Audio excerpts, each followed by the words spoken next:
আসসালামু আলাইকুম, this is Sapir. সবাই কেমন আছেন? আশা করি সবাই ভালো আছেন। আপনাদের দোয়াতে আলহামদুলিল্লাহ ভালো আছি। আজকের ভিডিওতে দেখাবো আপনাদের কিভাবে টোল না দিয়ে যাইতে হয়। হ্যাঁ, সামনে একটা টোল প্লাজা আছে। এটা হচ্ছে গোরাশাল ব্রিজের টোল। বাইকের জন্য মাত্র 5 টাকা টোল, বাট আপনার টোল না দিয়ে কিভাবে যাবেন এইটা জানতে গেলে আমার ভিডিওটা দেখতে হবে। হ্যাঁ, আমাদের এই যে আমরা মেইন রাস্তা দিয়ে যদি না যাইয়া এই সাইড রোডটা ইউজ করি, তাহলে কিন্তু আমরা টোল ছাড়া যাইতে পারবো।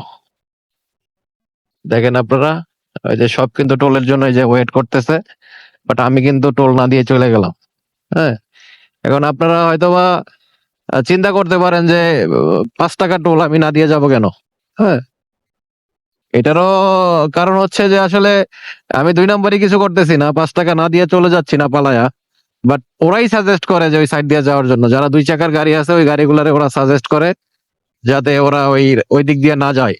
হ্যাঁ, সাইড দিয়ে চলে যাওয়ার জন্য সাজেস্ট করে। এই কারণে অনেক সময় 5 টাকা ভাঙতি থাকে না, ওরাও বিরক্ত হয় যে 5 টাকার জন্য ভাঙতি থাকে না, এজন্য ওরা বিরক্ত হয়।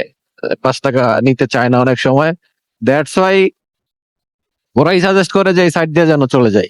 হ্যাঁ, আমিও এর আগে কয়েকবার গেছি, ওদেরকে টোল দিয়ে গেছি, তারপর ওরাই আমাকে বলছে যে ভাইয়া আপনার এই দিক দিয়ে আসার দরকার নেই, আপনারা যারা 2 চাকার গাড়ি, বাইক অথবা সাইকেল আছেন, ছোট গাড়ি আছে, তারা এই সাইড দিয়ে চলে যাবে।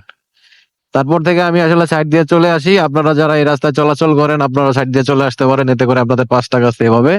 আশা করি ভিডিওটা ভালো লাগছে, কারণ আপনাদের 5 টাকা বাঁচাই দিলাম।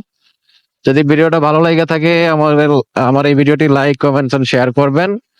আর আমার ইউটিউব এন্ড ফেসবুক পেজটা ফলো এন্ড সাবস্ক্রাইব করে পাশে থাকবেন। আসসালামু আলাইকুম।